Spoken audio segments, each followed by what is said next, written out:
ఎక్కడ కూడా ఒక్క పని చేయలా. ఏం చేశారు అంటే కబ్జాలు చేశారు, దొంగ స్టాంపులు పెట్టి అందరిని కూడా ఎంతో మందిని ఇబ్బందులు పెట్టారు, చాలా మందిని బెదిరించి డబ్బులు వసూలు చేశారు, అనేక దుర్మార్గ పనులు చేశారు.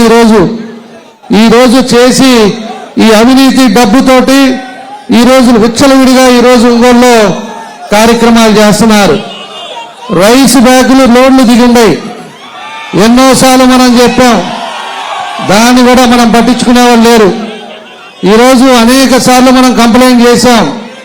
మన కార్యకర్తల మీద ఎంతో మంది మీద కేసులు పెట్టారు. నా మీద 23 కేసులు ఉన్నాయి. మన వాళ్ళే వచ్చి మన వాళ్ళనే పెట్టి మన వాళ్ళని కొట్టి వాళ్ళు మన మీద కేసులు పెడతారు. ఇవన్నీ కూడా ఇదివరకు ఎప్పుడన్నా జరిగిందా అని చెప్పేసి కూడా మీ అందరూ కూడా ఆలోచించాలి.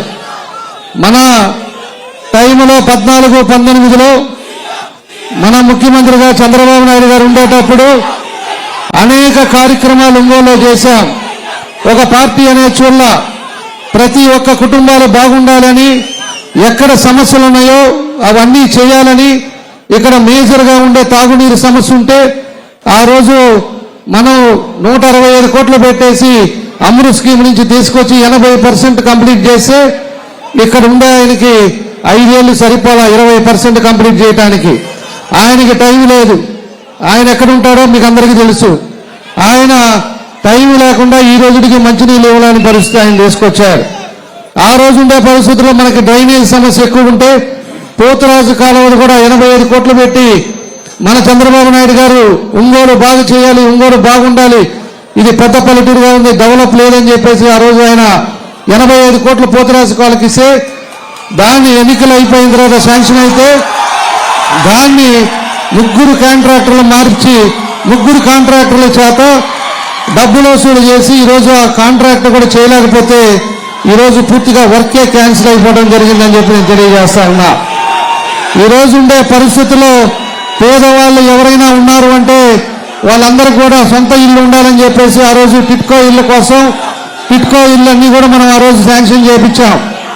శాంక్షన్ చేయించేస్తే 16,000 ఇల్లు ఇస్తే 6,000 ఇల్లు 80% మనం కంప్లీట్ చేస్తే దాన్ని 80% 20% పూర్తి చేయలేదు ఈ సైకో ముఖ్యమంత్రి, సైకో ప్రభుత్వం అని చెప్పి కూడా మేము తెలియజేస్తా ఉన్నా.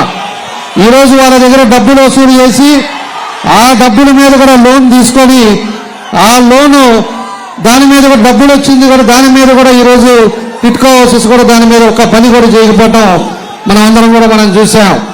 రేపు మన ప్రభుత్వం వచ్చిన తర్వాత 6 నెలల్లో ఎవరైతే టిట్కో హౌసెస్ లో ఆ రోజు కట్టారో వాళ్ళందరికీ వాళ్ళ సొంత ఇంట్లో ఉండే విధంగా 6,000 ఇళ్ళందరూ కూడా వాళ్ళకి పొజిషన్స్ ఇస్తామని చెప్పి కూడా మేము తెలియజేస్తా ఉన్నాం.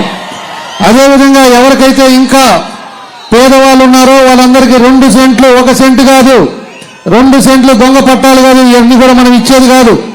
రేపు 2 సెంట్లు భూమి పేదవాళ్ళకి ఇచ్చి ఇల్లు కట్టించే బాధ్యత కూడా తెలుగుదేశం పార్టీ మన చంద్రబాబు నాయుడు గారి ప్రభుత్వంలో తీసుకుంటామని చెప్పి కూడా మేము తెలియజేస్తున్నాం.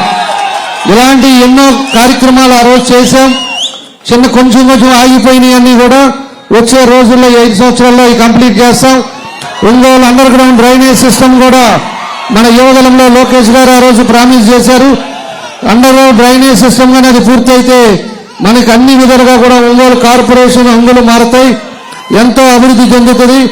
దాన్ని కూడా మనం నెక్స్ట్ వచ్చే దాంట్లో మనం చేస్తామని చెప్పి కూడా మీ అందరూ కూడా తెలియజేస్తున్నా. కాబట్టి ఇవన్నీ కూడా మీరు ఆలోచించుకోండి. మంచి చెడు ఆలోచించుకోవాల్సింది ప్రజలు. మీరు ఆలోచించుకొని పీస్ఫుల్ అట్మాస్ఫియర్ కావాలా, లేకపోతే ఎప్పుడు ఏం చేస్తారో గంజాయి బ్యాచ్ ఏం కావాలనేది కూడా మీరు తెలుసుకోవాల్సిన అవసరం ఉంది. ఈరోజు అభివృద్ధి కావాలా, లేకపోతే గంజాయి బ్యాచ్ తోటి అవినీతి పరులు కావాలా అనేది కూడా ఆలోచించుకోవాలి. జగన్ రెడ్డి ఆ రోజు చంద్రబాబు నాయుడు గారు మన అన్నా క్యాంటీన్ పెట్టారు. ఎంతో మంది కూడా 5 రూపాయలకి భోజనం పెట్టారు. ఈ రోజు ఎక్కడన్నా అన్నా క్యాంటీన్ ఉందా? ఎవరన్నా కూడా పీస్ఫుల్ గా ఉన్నారో? అధికారులు అదేవిధంగా భయప్రాంతులతో ఉన్నారు, ఉద్యోగస్తులు అదేవిధంగా భయప్రాంతుల్లో ఉన్నారు, వ్యాపారస్తులు అదేవిధంగా ఉన్నారు.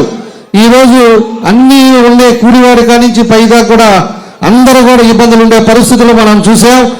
అలాంటి సమస్యలు పోవాలి, మళ్ళా మన రామరాజ్యం రావాలి, మన చంద్రన్న మళ్ళా ముఖ్యమంత్రిగా మన రాష్ట్రంలో అన్ని విధాలుగా కూడా అభివృద్ధితో పాటు అన్ని మంచి జరగాలని చెప్పి కూడా ఈ సందర్భంగా మీ అందరికీ తెలియజేస్తున్నాను. కాబట్టి ఉండేది 2 రోజులు, మీరందరూ కూడా సీరియస్ గా మనం ఇన్నాళ్ళు కష్టపడింది రేపు పార్టీ గెలవాలి, మన ముఖ్యమంత్రిగా చంద్రబాబు నాయుడు గారిని చూడాలనే ఉద్దేశంతో అందరం కసిగా పనిచేయాలని చెప్పేసి మీకు మరోసారి మీ అందరికీ తెలియజేస్తూ ఈ రోజు ఈ కార్యక్రమానికి వచ్చిన మీ అందరికీ మనస్ఫూర్తిగా పేరు పేరున నా నమస్కారాలు, అభినందనలు, ధన్యవాదాలు తెలియజేస్తూ మన ఎంపీ గారికి నాకు ఇద్దరికి కూడా సైకిల్ కేసు గెలిపించాలని చెప్పి మరోసారి మీ అందరికీ తెలియజేస్తూ ఇప్పుడు